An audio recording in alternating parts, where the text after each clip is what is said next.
চাঁদ পৃথিবীর চারপাশে। চাঁদ পৃথিবীর চারিদিকে একটা কক্ষে আবর্তন করছে। যখন চাঁদ এরকম আবর্তন করতে করতে পৃথিবী সূর্যের যে পাশে অবস্থিত ঠিক তার উল্টো পাশে চাঁদ অবস্থান করে, তখন কি হয়? তখন পৃথিবী থেকে দৃশ্যমান চাঁদ এই সময় সূর্য দ্বারা পূর্ণ গোলাকার চাকতির মতো দেখায়। হ্যাঁ, সেই অবস্থাকেই বলা হয় পূর্ণিমা। আর অমাবস্যা কি? আর যখন চাঁদ আবর্তন করতে করতে পৃথিবী ও সূর্যের মাঝখানে এসে পড়ে, তখন চাঁদের অন্ধকার দিকটা আমাদের চোখে পড়ে, তখনই অমাবস্যা ঘটে। পণ্ডিত মশাই, এবার আমাদের বুঝিয়ে বলুন তো চন্দ্রগ্রহণ কাকে বলে? এটা পরের দিন বোঝাবো, আজ তোদের ছুটি, আমাকেও রাজসভায় যেতে হবে। ঠিক আছে, সে না হয় যান, কিন্তু একটা সহজ প্রশ্ন জিজ্ঞেস করব, কিছু মনে করবেন না তো? কি প্রশ্ন? আমাদের পাঠশালা থেকে চাঁদ বেশি কাছে না রাজসভা? রাজসভা? ভুল পণ্ডিত মশাই, চাঁদ বেশি কাছে, কারণ পাঠশালা থেকে রাতের বেলা খালি চোখে চাঁদ দেখা যায়, কিন্তু রাজসভা রাতের বেলা তো দূর, দিনের বেলাও দেখা যায় না। এই তবে রে, কালকে আয়, মজা দেখাবো, উল্টো পাল্টা যুক্তি দেওয়া।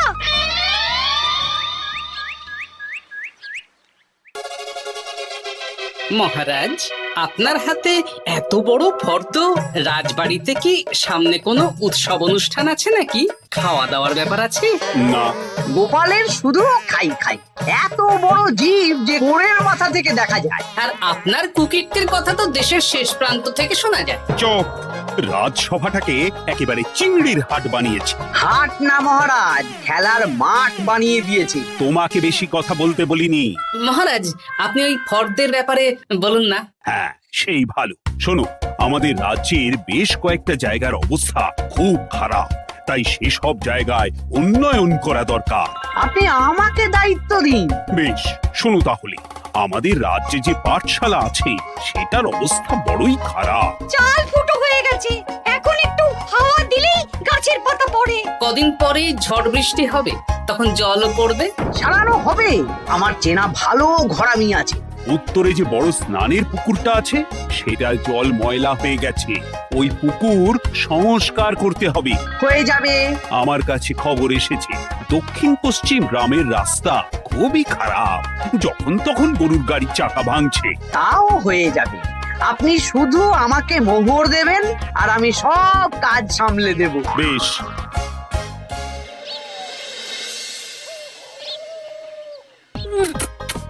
দাদু, আমটা তো দারুণ খেতে গো। আমাদের গাছের আম।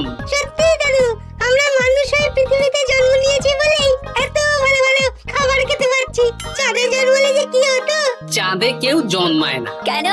ওই যে চরকা বুড়ি। চাঁদে অনেক পাহাড় পর্বত খানাখন্দ আছে, সেগুলোই এখান থেকে আমরা দেখে কল্পনা করে নিয়েছি চাঁদের বুড়ি।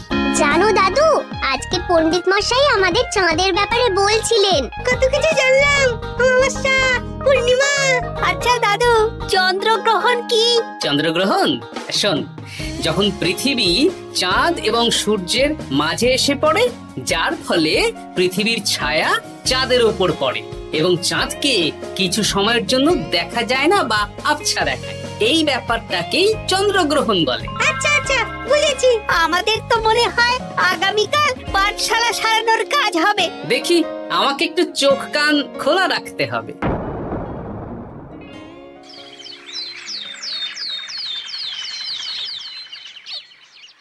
কি মন্ত্রী মশাই, কখন কাজ শুরু করব?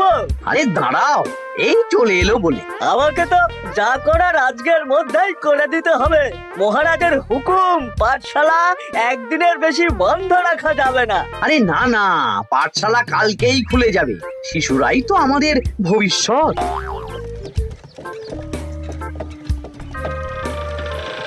ওই যে, এই, আরে এতক্ষণে তোদের আসার সময় হলো? আরে মন্ত্রী মশাই, আর বলবেন না, ভালো টালি বেছে বেছে আনতে দেরি হয়ে গেল। ভালো টালি এনেছিস মানে?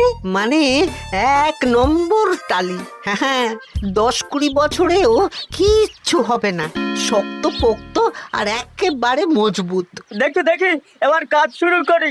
পাঠশালার চালের অনেক কটা টালি ভেঙে ফুটি ফাটা অবস্থা। আরে দাঁড়ো দাঁড়ো দাঁড়ো দাঁড়ো, এই বটা ঘটা, তোদের কোনো জ্ঞানগম্যি নেই নাকি? এই দামি টালিতে কাজ করলে আমাদের ট্যাঁকে কিছু থাকবে? তাহলে এখন কি করব? যা এক্ষুনি যা, সবচেয়ে কমা টালি নিয়ে আয়। আর ঘরামি ভাইয়া, তুমি চিন্তা করো না, তুমিও লাভের ভাগ পাবে, বুঝলে? লাভের গুড় কোন পিঁপড়ে খাবে মন্ত্রী মশাই? ব্যাস হয়ে গেল। তোমাকে আমি পাকামো করতে বলেছি, পাঠশালার এখানে এসেছো কেন? কাজ কেমন হচ্ছে সেটাই তো দেখতে এলাম।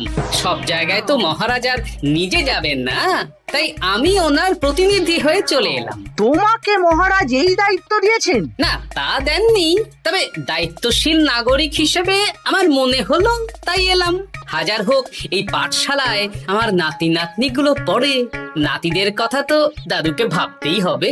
সে তো নিশ্চয়ই। তাহলে তুমি চটপট কাজ শুরু করে দাও। আরে হাঁ করে দাঁড়িয়ে দেখছো কি? কাজ শুরু করো। আমাকে আরো দুটো টালি দিন তো। এই কটা কটা, তোরা ওনার হাতে হাতে সহযোগিতা কর। করছি করছি।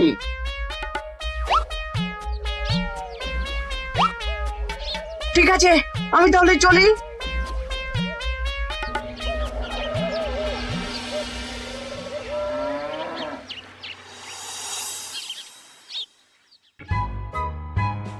ওগো, আর কতক্ষণ তোমার মাথার উপরে বরফ ধরে থাকবো?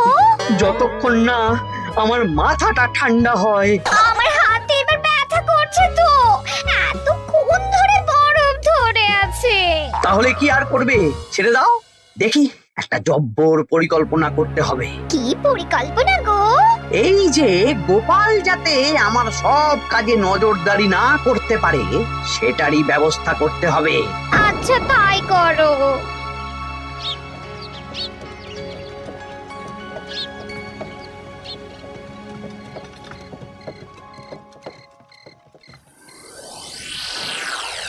দেখ বটা ঘটা, পাঠশালা থেকে তো আমাদের 5 পয়সাও রোজগার হয়নি। না মন্ত্রী মশাই, গোপাল তো ঠাই দাঁড়িয়েছিল, কারচুপি করার একবারে রাস্তাই নেই। আগামীকাল পুকুর সংস্কারের কাজ হবে। গোপাল যেন ওই পুকুরের আশেপাশে না আসতে পারে, সেটা দেখার দায়িত্ব তোদের। বেশ, তাহলে আমি সকাল সকাল ওই গোপালের বাড়ির আশেপাশে পৌঁছে যাব। গোপাল যখন ওই বাড়ি থেকে বেরোবে অমনি বেটা বিছানায় বসে কাঁদবে। হ্যাঁ হ্যাঁ, আরে এই তো চাই।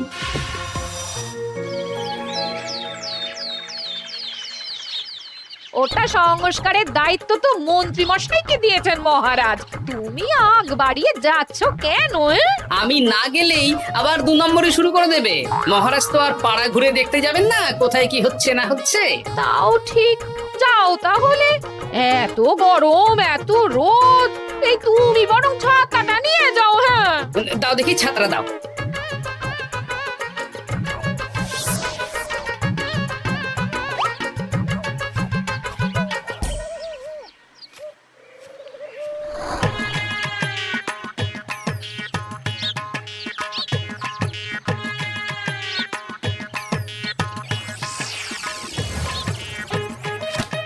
এই কে রে?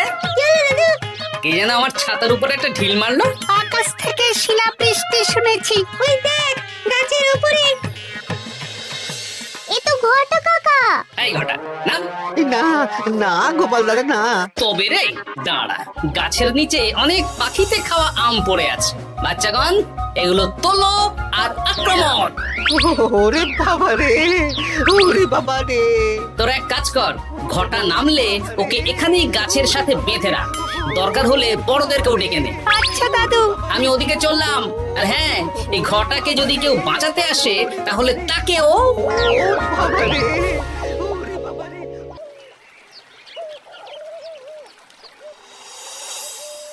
মন্ত্রী মশাই, একদম নিম্নমানের চুন আর ফিটকিরি নিয়ে আসবো তো?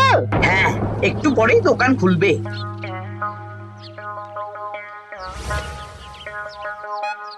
আবার 2 নম্বরই শুরু করে দিয়েছেন। এ কি গোপাল, তুমি এখানে কি করে এলে? ভগবান পাশে থাকলে আপনার মতন ভূতেরা আমার কি ক্ষতি করবে?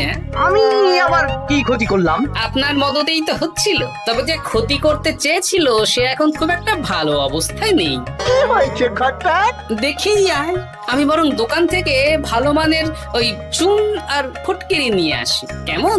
ওরে বটা, যা যা দেখে আয়। আমাকে ছেড়ে দিন না, আমি তো কিছু করিনি, শুধু একটা ঢিল ছুঁড়েছি, তাতে তো গোপালের কিছু হয়নি। যদি গোপাল দাদার বড় কোনো ক্ষতি হতো তাহলে কি হতো? এটা কি হচ্ছে? তোমরা ঘটাকে বেঁধে রেখেছো কেন? এই ধরো ধরো ধরো, গোপাল দাদু বলেছে ঘটা কাকাকে যে ছাড়াতে আসবে তাকে বেঁধে রাখতে। আমাকে ছেড়ে দাও। আমি তো কিছু করিনি, আমাকে ছাড়ো, আমাকে ছেড়ে দাও। চুপ, তোরা সবাই এই কর্মকাণ্ডে জড়িয়ে আছিস, কোনো ছাড় পাবি না।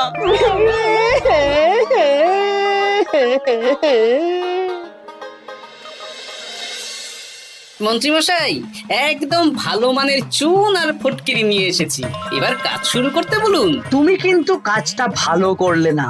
ভালো মন্দ জানি না মন্ত্রীমশাই, এই চুন ফটকিরি ধারে কিনে এনেছি, আপনি দোকানের ধারটা মিটিয়ে দিয়ে আসবেন, কেমন?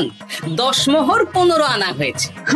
বটা ঘটা কোথায়? ওকে গ্রামের লোকেরা বেঁধে রেখেছে, আপনি যান, আপনাকেও বেঁধে রাখবে। ঠিক আছে, তোমাকে আমি দেখে নেব। এই, তোমরা সবাই তো চলে এসেছো, এবার কাজ শুরু করো। কাজে যেন কোনো ফাঁকিবাজি না দেখতে পাই। হ্যাঁ,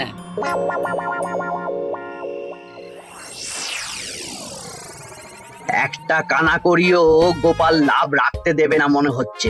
এভাবে তো চলতে পারে না। সারা দিন আমাদের বেঁধে রাখলো জানেন। শুধু নুন চিনির জল ছাড়া আর কিচ্ছু খাবার খেতে দেয়নি। খাবার? হ্যাঁ, এই খাবার দিয়েই গোপালকে সাবার করতে হবে। বলুন কিভাবে?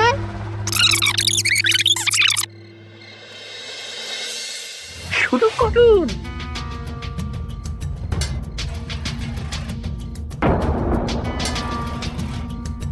রান্নাঘর থেকে কিসের আওয়াজ হলো না?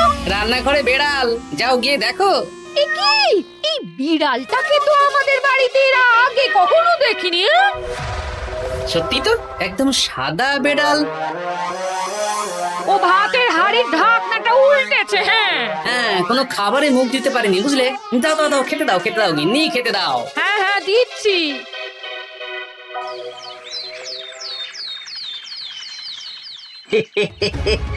আজ আর কোনো বাধা নেই। গোপালকে যা ওষুধ দিয়েছি, বেটা এখন 2 দিন ঘরে বাইরে করবে। আর সেই পথে দক্ষিণ পশ্চিম গ্রামের রাস্তাটায় কমা জিনিস দিয়ে কাজ করানো হয়ে যাবে।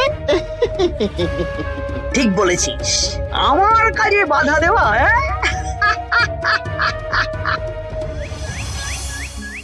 ও গিন্নি, গিন্নি গো, কাল রাত থেকে তো 10-12 বার হয়ে গেল।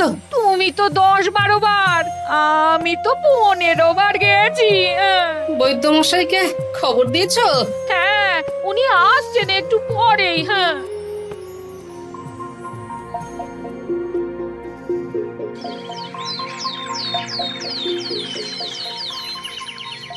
কি গোপাল, তোমার শরীর এখন কেমন আছে? এখন ভালো আছি মহারাজ। গোপালের খাবার খেয়ে কিছু হয়েছিল। যত সব উল্টো পাল্টা খাবার খেলে হবে না। বাজে কথা বলবেন না, আমি বাড়ির খাবারই খাই। যাই হোক, সেসব বাদ দাও। মন্ত্রী, তোমাকে যা দায়িত্ব দিয়েছিলাম সব হয়ে গেছে তো? হ্যাঁ মহারাজ, পাঠশালা, পুকুর, দক্ষিণ পশ্চিমের রাস্তা সব কাজ হয়ে গেছে। রাস্তার কাজ করে গুছিয়ে লাভ করেছি। তা কাজ কেমন হয়েছে? রাস্তার ব্যাপার জানি না, তবে পুকুর আর পাঠশালার কাজের সময় আমি পাশে ছিলাম। গোপাল, তুমি নিজে থেকে এত দায়িত্ব নিয়ে কাজ করেছো জেনে আমি খুব খুশি হয়েছি। এবার তোমাকে আমি একটা কাজ দেব। কি কাজ? আগামী মাসে রানীর জন্মদিন, তাই তোমার দায়িত্ব খাম্বাজ রাজ, বর্ধমান রাজ, নবাব বাহাদুর সবাইকে নিমন্ত্রণ করে আসা। বেশ, আপনি আমার হাতে পত্র দিয়ে দেবেন, আমি আগামীকালই তল্পি তল্পা নিয়ে নিমন্ত্রণ করতে চলে যাব। আচ্ছা আচ্ছা আচ্ছা।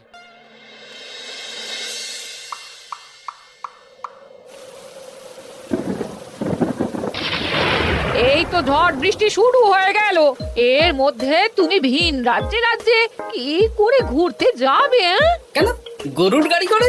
রাজবাড়ির খরচা। আমি তো শুধু আরাম করে বসে যাব, ওখানে গিয়ে খাবো, নিমন্ত্রণ করব আর চলে আসব। বৃষ্টি বাদলার দিন, সাবধানে যেও। হ্যাঁ হ্যাঁ, এ তো কাল বৈশাখী ঝড়। আশা করি কাল সকালে বৃষ্টি হবে না। সকাল সকালে রওনা দেব, বুঝলে?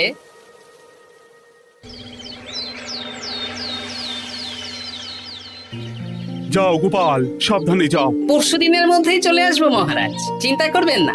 চলো চলো গাড়োয়ান, চলো। আচ্ছা গোপাল দাদা, প্রথমে কোথায় যাবেন বলুন তো? প্রথমে ওই খাম্বাজ রাজ্যে চলো। তাহলে তো দক্ষিণ পশ্চিমে রাস্তাটা ধরতে হবে। হ্যাঁ, ওটা তো একদম নতুন রাস্তা, কোনো অসুবিধে হবে না।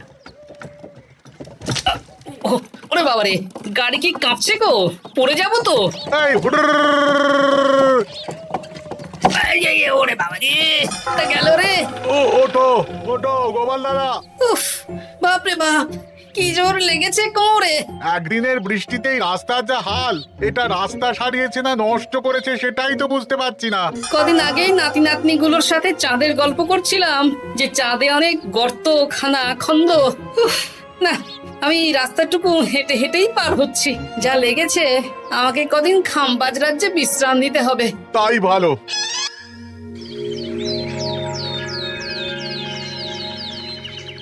কি দুদিন হয়ে গেল, গোপাল এখনো এলো না।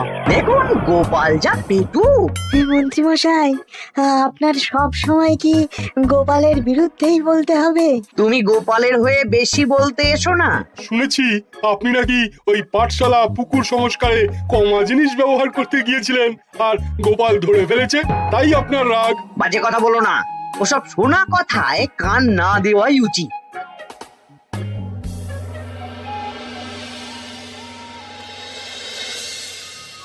ও দিদা, দাদুর তো আজকেই আসার কথা। আরে এখনো তো এলো না রে, আমার না খুব চিন্তা হচ্ছে। আরেকটা দিন অপেক্ষা করো, যদি দাদু না আসে তাহলে রাজবাড়িতে জানাতে হবে।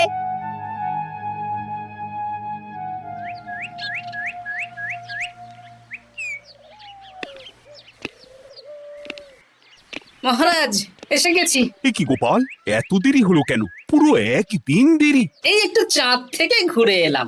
কি যা তা কথা বলছো? সত্যি মহারাজ, আপনি বললে আপনাকেও নিয়ে যেতে পারি। চাঁদে? হ্যাঁ মহারাজ, চাঁদে। আপনার নামে চাঁদ আছে, কিন্তু কোনোদিন চাঁদে যাওয়ার সৌভাগ্য হয়নি। তুমি মস্করা করছো না তো? না না মহারাজ, সত্যি বলছি, যেতে হলে আজকেই যেতে হবে। আচ্ছা, তাহলে রানীকেও নিয়ে যাব। হ্যাঁ চলুন, আর মন্ত্রী মশাইকেও নিয়ে চলুন। বেশ, তুমি তাহলে মন্ত্রীকে ডেকে আনো, আমি আজকেই যাব। এক্ষুনি যাচ্ছি।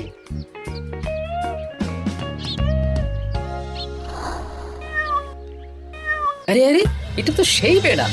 তাহলে সেদিন রাতে এই বেড়ালকে মন্ত্রী মশাই রান্নাঘরে, তার মানে আমার আর গিন্নির পেট খারাপ, মন্ত্রী মশাইয়ের কীর্তি। আচ্ছা, গিন্নিমা, এটা আপনাদের বেড়াল? মহারাজ বেড়ালের মালিককে এক্ষুনি ডাকছেন। ওই তো শুনছো, মহারাজ তোমাকে ডাকছেন। আসছি আসছি। চলুন, এক্ষুনি মহারাজ ডাকছেন। কি গোপাল আমাদের চাঁদে নিয়ে যাবে? হ্যাঁ, আর একটাই শর্ত, যে আমি গাড়ি চালাবো আর আপনাদের চাঁদ অবধি চোখ বন্ধ করে রাখতে হবে। এ কেমন কথা? চাঁদে কিভাবে যাচ্ছি সেটা দেখবো না? না, তাহলে নিয়ে যেতে পারবো না। বেশ বেশ, তোমার কথা মতো চোখ বন্ধ করে যাব, কালো পট্টি বেঁধে নেব। তাহলে চলুন, যাত্রা শুরু হোক। এ কি, গরুর গাড়ি করে যাব? আগে উঠুন না।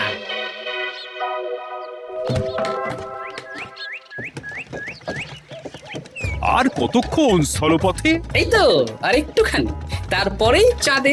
এই হুর হুর হুর হুর,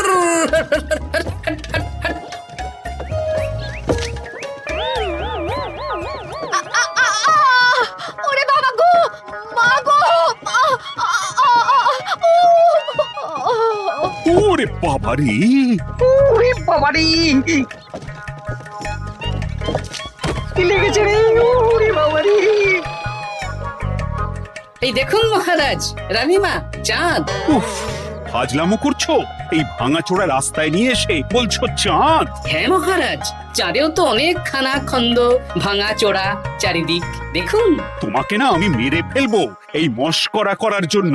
মারতে হলে মন্ত্রীকে মারুন মহারাজ, কারণ উনি এই রাস্তা কদিন আগে দায়িত্ব নিয়ে সারিয়েছেন। এটা দক্ষিণ পশ্চিমের রাস্তা, একদিনের বৃষ্টিতে এই হাল হয়ে গেছে। মন্ত্রী, তোমাকে আমি ছাড়বো না। মন্ত্রী মশাইয়ের এই কাজটা আমি নিজে দাঁড়িয়ে দেখতে পারিনি, তাই পুরো গোজামিল দিয়েছে। কদিন আগে আমি খাম্বাজ রাজ্যে যাওয়ার সময় উল্টে যাই, তাই ভাবলাম আপনাদেরও চোখ খুলে দিই আর কি। মন্ত্রী মশাইকে এক্ষুনি কারাগারে পাঠানোর ব্যবস্থা করো। ভুল হয়ে গেছে, ক্ষমা করুন মহারাজ।